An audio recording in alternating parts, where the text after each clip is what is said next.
अस्सलाम वालेकुम। आपने कहा था कि मुझे समझा दें पोज़ीशंस, तो पोज़ीशंस को देख लेते हैं। पोज़ीशन को अगर मैं इसी जो ये ऑलरेडी मैं पेज मैंने खोला हुआ है, जो टैब मैंने खोली हुई है, इसके अकॉर्डिंगली अगर मैं देखूँ, तो मुझे पेंसिल निकाल लेने दें। ये जो पूरा पेज जो मैंने निकाला हुआ है, ठीक है? ये सारा, इसके हवाले से अगर हम लोग पोज़ीशंस को देखें, तो क्या पोज़ीशंस बनती हैं? देखें ज़रा। ये जब हम स्क्रॉल करते हैं नीचे को, ठीक है? अभी मैं करूँगी, आप देखिएगा। तो ये वाली जो चीज़ है, ये वाली जो जगह है, ये वाली जो टास्क बार है ना, ये वैसे की वैसी रहती है। ये मतलब उसके साथ मूव नहीं करती है, जहाँ पे है, जहाँ पे इसकी लोकेशन है, वहीं पे रहती है। देखिए, हुई मूव? जैसे-जैसे पेज स्क्रॉल हुआ है, हुई है? नहीं हुई। तो ये इसको सेट करने के लिए पोज़ीशन यूज़ करते हैं, ठीक है?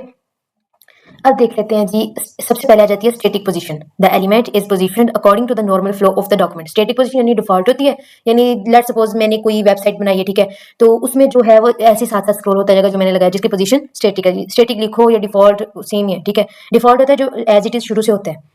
आगे आ जाता है जी रिलेटिव और एब्सोल्यूट। इसमें बहुत ज्यादा कंफ्यूजन थी, हमें भी थी, और मैं आपको क्लियर कर देती हूँ।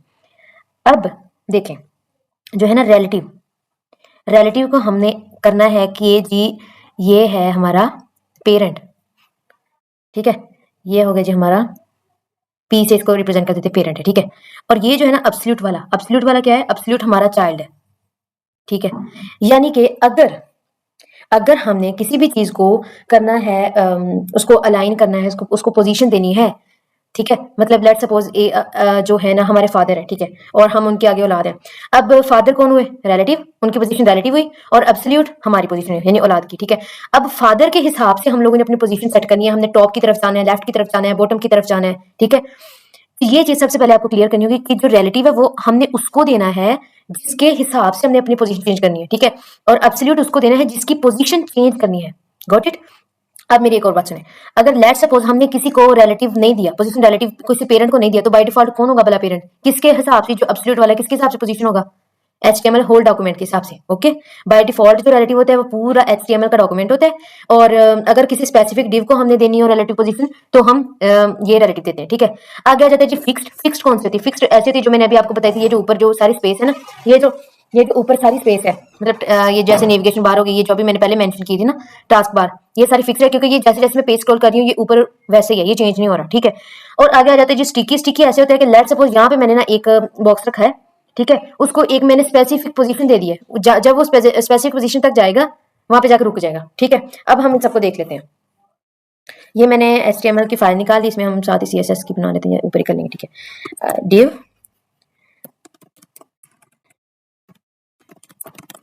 ये मैंने बनाई है जो पेरेंट क्लास है, ठीक है। या इसको हम अकेला अकेला कर नहीं, इसको एक ये कर लेते हैं, एक कर लेते हैं div डॉट div1, ठीक है। एक ये हो गया, सॉरी डिन लिख हो गया, एक और कर लेते हैं div2, एक और कर लेते हैं div3, ठीक है। ये होगी। अब हम इसकी स्टाइलिंग पे आ जाते हैं। इसमें सबसे पहले हम देंगे div1 को कलर देंगे, और उसको थोड़ी सी हाइट और विड्थ, हाइट देते हैं इसको 100 पिक्सल्स, और विड्थ देते हैं 100 पिक्सल्स, और इसको बैकग्राउंड कलर देते हैं ब्राउन, ओके। अब इसी तरह हम बाकियों को भी कर लेते हैं, div2 div3 को भी, ठीक है। ये हो गया div3, ये हो गया div2, ठीक है। अब हम इसकी आउटपुट देख लेते हैं। तीनों आ गए, क्योंकि तीनों का कलर सेम था। इसको थोड़ा सा चेंज कर लेते हैं, रेड, नहीं रेड फिर वैसे हो गया, ग्रीन, ठीक है। और यहाँ पे दे देते हैं जी गोल्ड। 3 बॉक्सेस आ गए, स्क्रीन पे आपको नजर आ रहे होंगे, ठीक है। ओके, तो तीनों आ गए। इसको हम लोग थोड़ा सा बॉर्डर भी दे देते हैं, बॉर्डर 1 पिक्सल्स सॉलिड ब्लैक, ठीक है। सबको ये दे देते हैं, ये आ गया। अच्छा, अब फ्लेक्स वाला भी आपने किया था उससे पहले वाले दिन। अगर तो वो नहीं क्लियर तो मुझे बता दीजिएगा, मैं बाद में आपको समझा दूंगी। सबसे पहले हम अपनी पोजीशंस को देख लेते हैं, ठीक है। तो जो है हमारा एक सबसे पहले जो पेरेंट है ना, वो है कंटेनर, ठीक है, जिसमें हमने बाकी सारे डिव रखे हुए। इसकी हम हाइट और विड्थ ज्यादा रख लेंगे, हाइट 400 पिक्सल्स, विड्थ भी 400 पिक्सल्स, ठीक है। इसको बॉर्डर दे देंगे, इसको बॉर्डर दे देंगे 2 पिक्सल्स सॉलिड ब्लैक, ठीक है। ये आ गया। तो अच्छा, अब अगर हम सबसे पहले हम रिलेटिव वाला देख लेते हैं। रिलेटिव क्या होता है, यहाँ पे लिखेंगे पोजीशन रिलेटिव, यानी इसको अब बना दिया है। आगे लेट्स सपोज D1 को ले लेते हैं, ठीक है। D1 को ले लिया है तो यहाँ पे हम करेंगे पोजीशन एब्सोल्यूट, ठीक है। पोजीशन एब्सोल्यूट दे दी, वहां से गायब हो गया, सामने से गायब हो गया। अब हम इसको सेट करेंगे, कैसे सेट करेंगे, जैसे कि हमारे डॉक्यूमेंट में हमें बताया गया है कि हम प्रॉपर्टीज यूज करेंगे, top right, top right bottom left, ये सारे करेंगे, ठीक है।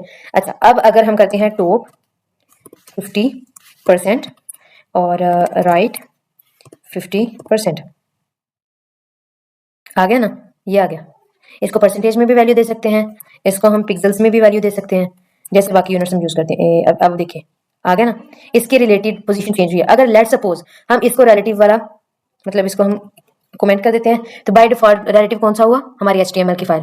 तो ये देखें HTML फाइल के अकॉर्डिंगली काम करेगा। अब इसके अंदर तो नहीं ना रहा, ये जो है हमारा बॉक्स हमने कंटेनर बनाया उसके अंदर नहीं ना रहा, बाहर चला गया है, क्योंकि ये पूरी HTML डॉक्यूमेंट के हिसाब से पोजीशन हुआ है, क्योंकि बाय डिफॉल्ट रिलेटिव है HTML डॉक्यूमेंट।